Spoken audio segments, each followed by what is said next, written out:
সম্পূর্ণ অন্যায়ভাবে একটা দেশ আর একটা দেশের উপরে হামলা চালাচ্ছে, গুলিবর্ষণ করছে, হাসপাতাল গড়িয়ে দিচ্ছে, স্কুল কলেজ ধ্বংস করে দিচ্ছে, কোনো ন্যায় নীতির তোয়াক্কা করছে না।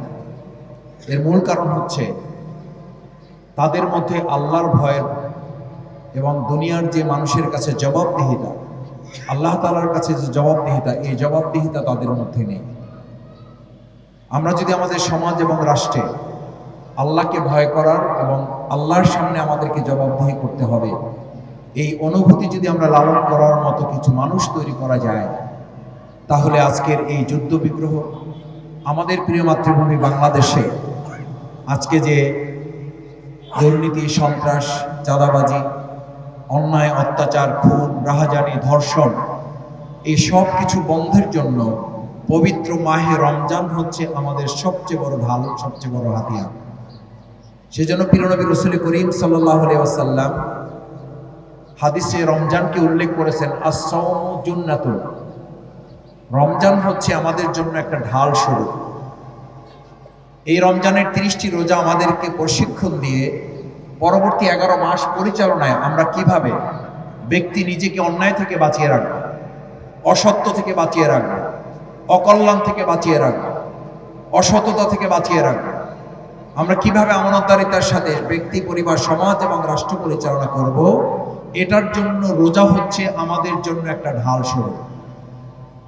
সম্মানিত রোজাদার ভাই এবং বন্ধুগণ, আজকে আমরা ঈদ চলে আসতেছে, সেখানে আমরা লক্ষ্য করব বাজারে দ্রব্যমূল্যের ঊর্ধ্বগতি। আমরা যুদ্ধ শুরু হয়েছে এক জায়গায়, আমরা আমাদের বাংলাদেশে দেখছি তেল বন্ধ হয়ে যাচ্ছে, তেলের দোকানগুলো বন্ধ করে দেওয়া হচ্ছে, তেলের দাম বাড়িয়ে দেওয়া হচ্ছে। ঈদ আসতে না আসতে চিনির দাম বেড়ে যাবে, সেমাইয়ের দাম বেড়ে যাবে, মশলার দাম বেড়ে যাবে।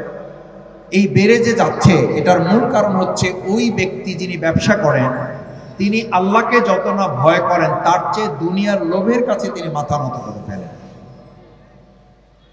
সম্মানিত ভাই এবং বন্ধুগণ, আবার এইসব পরিচালনা করার জন্য যে একটা আল্লাহভীরু সরকার প্রয়োজন, সেই আল্লাহভীরু সরকার যদি হতো, তাহলে সাধারণ মানুষ এবার যেভাবে বলছে যে আমরা ভোট দিয়েছি এক জায়গায়, রেজাল্ট হয়ে গেছে আর এক জায়গায়, এই যে পরিস্থিতিটা হয়েছে, এই পরিস্থিতির পিছনে মূলত যে সমস্ত ব্যক্তি বা গোষ্ঠী বলা হয়ে থাকে, যে ডিপ স্টেট বলা হয়ে থাকে, অথবা ব্যক্তি বা গোষ্ঠীর কথা বলা হয়ে থাকে, তারা যদি জনগণকে সম্মান করত, শ্রদ্ধা করত, তাদের সমর্থনকে যদি তারা সম্মান করত, আল্লাহর প্রতি তাদের যদি ভয় থাকতো, তাহলে এরকম একটা পরিস্থিতি আমাদের মধ্যে তৈরি হওয়ার কোনো সুযোগ ছিল না। সম্মানিত রোজাদার ভাই এবং বন্ধুগণ, আমরা আজকে যে সমাজ এবং রাষ্ট্র অতিবাহিত করছি, এই রমজানের মধ্য দিয়ে সবচেয়ে বড় কাজ হচ্ছে আমরা নিজে ব্যক্তিকে পরিশুদ্ধ করার মধ্য দিয়ে সমাজ এবং রাষ্ট্র পরিশুদ্ধ করতে পারার সিদ্ধান্ত যদি আমরা গ্রহণ করতে পারি, তাহলে এই রমাদান আমাদেরকে বলে দেয়, এই রমাদান মাসে যেমন এখন আমরা কদর খুঁজি, এই রমাদান মাসে কিছুদিন আগে কিন্তু আমাদের মাস থেকে বদরও চলে গেছে। বদর ছিল আমাদের অন্যায়ের বিরুদ্ধে লড়াই করে সত্যকে প্রতিষ্ঠা করা। সেই জন্য রমাদানের শিক্ষা হচ্ছে, একজন রমাদানের সাওম পালনকারী রোজাদার ব্যক্তি দুটো গুণে গুণান্বিত হবে। প্রথম গুণ হচ্ছে ফুরসান আর নাহার, তিনি দিনের বেলা লড়াই করবে, আল্লাহর দিনের একজন সৈনিক হিসেবে ভূমিকা পালন করবে। রহমান আর লাইল, তিনি রাত্রিবেলা আল্লাহর দরবেশ হিসেবে ভূমিকা পালন করবে। আজকে আমরা এই রোজার মাধ্যমে না নিজেদেরকে দরবেশগিরি করতে পারছি, না নিজেদেরকে আল্লাহর সৈনিকগিরির জন্য নিজেকে উপস্থাপন করতে পারছি। আমি আপনাদের কাছে অনুরোধ করতে চাই, সম্মানিত ভাই এবং বন্ধুগণ, রমাদানের মধ্য দিয়ে কুতিবা আলাইকুমুস সিয়াম, এটা আল্লাহর একটা ফরজ বিধান। একটু পরে নামাজ পড়বো, আকিমুস সালাত, এটা আল্লাহর একটা ফরজ বিধান। ঠিক ওই আল্লাহ সুবহানাহু ওয়া তাআলা আরেকটা বিধান হচ্ছে আন আকিমুদ্দিন, তোমরা আল্লাহর জমিনে আল্লাহর দ্বীনকে বিজয় করো। আজকে এই রোজা যদি আমাদেরকে সেই যোগ্যতা, সেই দক্ষতা, সেই সক্ষমতা অর্জনের তৌফিক দান করেন, তাহলেই কেবল এই সাওম আমাদের জীবনে, এই রমাদান আমাদের জীবনে, এই রমাদান আমাদের ব্যক্তি, পরিবার এবং রাষ্ট্রে একটা ব্যাপক প্রতিফলন আমাদের সামনে তুলে ধরতে সক্ষম হবে।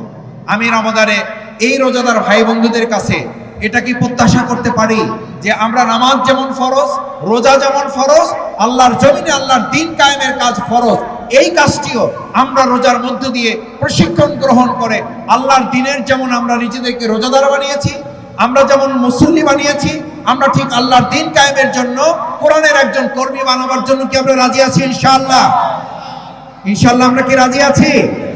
সম্মানিত ভাই এবং বন্ধুগণ, আসুন আমরা রোজাদারের মাধ্যমে, সওমের মাধ্যমে যেমন রোজাদার হয়েছি, সালাতের মাধ্যমে যেমন মুসল্লি হয়েছি, আকিমুদ্দিনের দায়িত্ব পালন করার জন্য নিজেদেরকে একজন মুজাহিদ হিসাবে, আল্লাহর দ্বীন কায়েমের একজন কর্মী হিসাবে ভূমিকা পালন করতে পারলেই আমাদের প্রিয় ওয়ারী থানা সহ আমাদের এই পুরান ঢাকা, যেটা আমাদের মূল ঢাকা হিসাবে চিহ্নিত, এই ঢাকাকে আমরা একটা আধুনিক উন্নত মডেল ঢাকা হিসাবে উপস্থাপন করার জন্য যোগ্য, দক্ষ, সৎ, তাকওয়া বা নেতৃত্ব প্রতিষ্ঠা করা হবে আমাদের মূল লক্ষ্য।